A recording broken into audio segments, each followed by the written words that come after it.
tëngërëm lañ leen di wax saa su nekk rek ñi safoo site internet di Buzz MTV Sénégal bu leen fàtte di abonné di bës cloche de notification yi ngir dara bañ leen a raw ci seeni xibaar. mbégteeg bànneex la ñu am saa su nekk rek di ànd ak yéen ci site internet bi di Buzz MTV Sénégal li gën a fës ci bopp xabaar yi nag dañu koy do rek Ousmane Sonko mi nga xamante ni rek daal dinay may xar mu ngand ki nga xamante ne rek moom mooy xalifa général des Mourides Serigne Mountakha Bassirou Mbacké mbir ma nu mel nag min ko daal di jox rek ngir waajaayu tabaski bi nga xamante ne rek moom la ñu fas yéene dëtmal mu nekk mbég moo xamante ne rek kii di xalifa général kulu murit daal dina koy békk ginnaaw rek bu mu ñaanalee rek askanu Sénégal wërngal këpp ñaanal ñëpp jàmm boobu lee xar nag ki nga xamante ne rek moom mooy Biram Diouf ñu gën koo xam ci turu Cheikh Ibra Baye Fall nekk adjoint coordonnateur Pastef Touba nag moom moo ko daal di yóbbu xibaar bu nu mel suñu nattango bi di Cheikh Coxo Mbacké rek moom moo ko daal di rek xamle ba tey nag bu ñu jógee ko foofu dañuy addu rek wax ci kàddu yi nga xamante ne daal Guy Marius Sagna daal dina koy yëkkati rek jagleel ko ki nga xamante ne rek moom mooy Pape Alé Niang mi fi nekk directeur général bu rajo diffusion télévision sénégalais di RTS nee na nag ba mu koy gis daal nekkagul woon li nga xamante ne rek moom mooy boobule directeur général waaye nag jotoon naa waxtaan ak moom ci salaire yi nga xamante ne rek Racine Talla yokkoon na ko ca boobule bërëb bu tasukaay xabaar ginnaaw buñ ci doon waxtaan boo xamante ne rek waxtaan bu yàgg la ndax nag dafa daal di gis rek ki fi nekkoon directeur général moom ci jëmi boppam rek dafay yokkoon salaire yi te yokkute salaire bi nga xamante ne rek defoon na ko ànd na ci ak ñenn ci ay ancien ministre ak ki fi nekkoon président de la république bu Sénégal de son excellence monsieur Macky Sall waaye nag nekk na ab DG boo xamante ne nee na DG bu organisé la DG boo xamante ne rek dafa daal di conscient DG boo xamante ne rek dafay daal di woote rupture ci mbir mu nu mel moom député activiste bi nag ma ngay sàkku rek ci ki nga xamante ne rek moom mooy Pape Alé Niang mu daal di doxalee li nga xamante ne rek moom mooy rupture bu ko defee rek juboo mën a am ci diggante nag sénégalais yi ak RTS bi nga xamante ne rek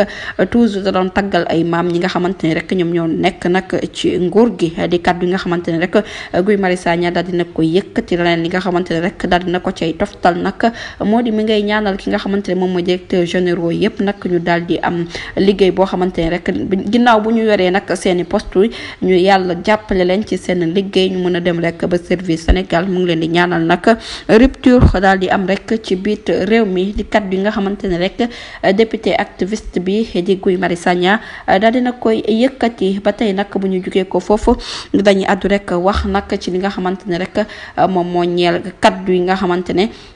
daal dinañu koy yëkkati magistrat yi nga xamante ne rek ñoom ñoo nekk ci biir réew mi nag li nga xamante ne daal jot nañu ko yëkkati ginnaaw bu ñu déggee déclaration bi nga xamante ne rek kii di Ousmane Sonko doon na ko amal fi nga xamante ne rek moom mooy ca diwaan bu Grand Théâtre nag déglu yi nga xamante ne rek déglu nañ ko moom ci jëmmi boppam rek muy yëkkati nag ay kàddu jagleel ko ñi nga xamante ne rek ñoom ñooy journaliste yi ginnaaw buñ ci waxee nag ba noppi ñeneen ñi nga xamante ne daal ñoom ñoo daal di meex ba futt rek jëmale ko nag ci élimaanu jëwrin bu njëkk bi di Ousmane Sonko du kenn rek ko dul magistrat yi ñoom nag daal dinañu réagir ci discours bi nga xamante ne rek élimaanu jëwrin bu njëkk bi nag doon na ko amal ci conférence bi nga xamante ne rek jeunesse patriote du Sénégal ñoom ñoo ko doon organiser ni ki dimanche bi ñu génn yem ko juróom-ñeenti fan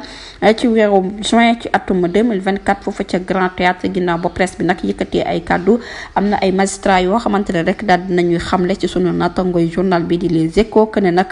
kaddu yi nga xamante ne daal dina koy wax jëmale ko ci ñoom mer dool na leen ba fottu nag mu nekk source boo xamante ne rek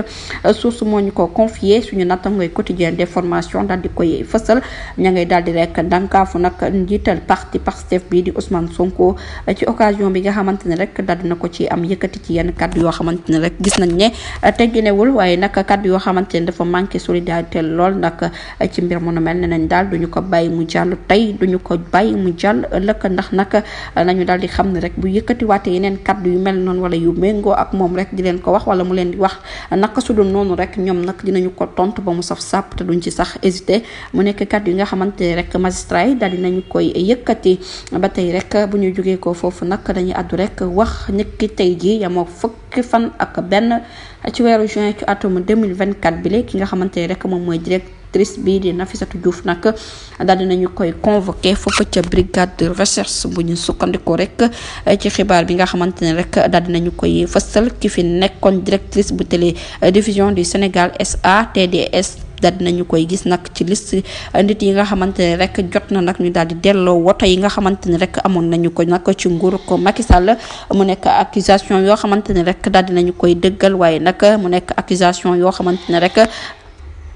ñam mi nga xamante ne rek moom moo nekk nag kii di Nafissatou Diouf la mu daal di xam ne rek mooy ci nguuru ko Macky Sall amul benn oto boo xamante ne rek daal di nañ ko koy jox moom ci jëmi boppam rek daal di nay weddi li nga xamante ne rek moom mooy yooyu les accusations ba daal di tëdd rek ci suuf mu nekk nag mbir moo xamante ne rek mbir mu doy waar la ba tey rek dañuy daal di desandi nag ci li nga xamante ne rek moom moo ñeel nag boobu li mbir ginnaaw convocation bi nga xamante ne rek jox nañ ko ancienne directrice nag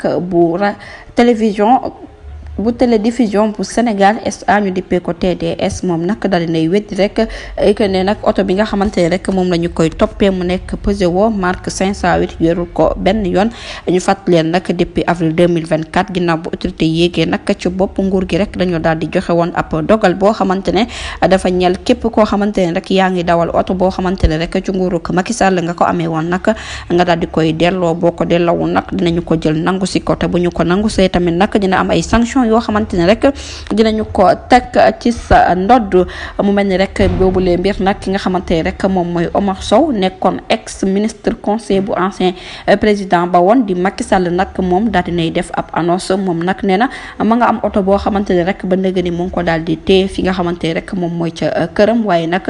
bu fekkee ne rek ñoom si seen jëmmi bopp rek dañoo bëgg nangu oto ba nañu dem nag fekk ju ko kanam jëlal ko seen bopp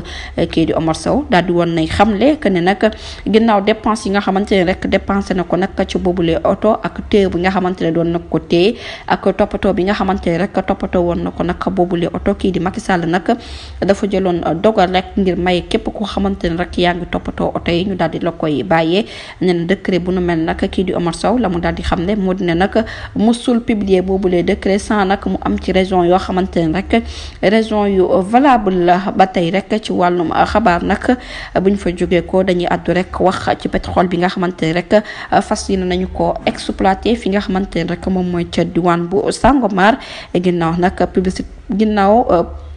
communiqué bi nga xamante ne rek daal dinañu koy xaatim rek niki tey jii mu nekk nag communiqué boo xamante ne rek bu dal xel lool la ginnaaw nag biñ na rek boobule pétrole fas nañu ko nag exploité fi nga xamante ne rek moom mooy ca bu Sangomar boobaa nag dina daal di rek bokk ci li nga xamante ne rek moom mooy développé suñu réew bi di Sénégal mu nekk nag mbir moo xamante ne rek mbir mu am solo la bu boobaa nag lépp loo xamante ne rek industrie la ak entreprise nag boobule pétrole nag dinañu mën a servir waaye nag dinañu mën a may rek ñu am ab lëkkaloo boo xamante ne bu mucc ayib lay doon ci biir réew mekk ci bitim réew mu nekk nag mbir moo xamante ne rek ab nouvelle bu neex la ndax nag bés bu réew mi amee pétrole am gaz am lépp loo xamante ne rek lu doy la aajowatul benn yoon lekk ñuy jëggaani leneen fenn ci bitim réew bu ko defee rek ndaw ñi nag dinañu am bu baax foo xamante ne dinañu fa mën a jàpp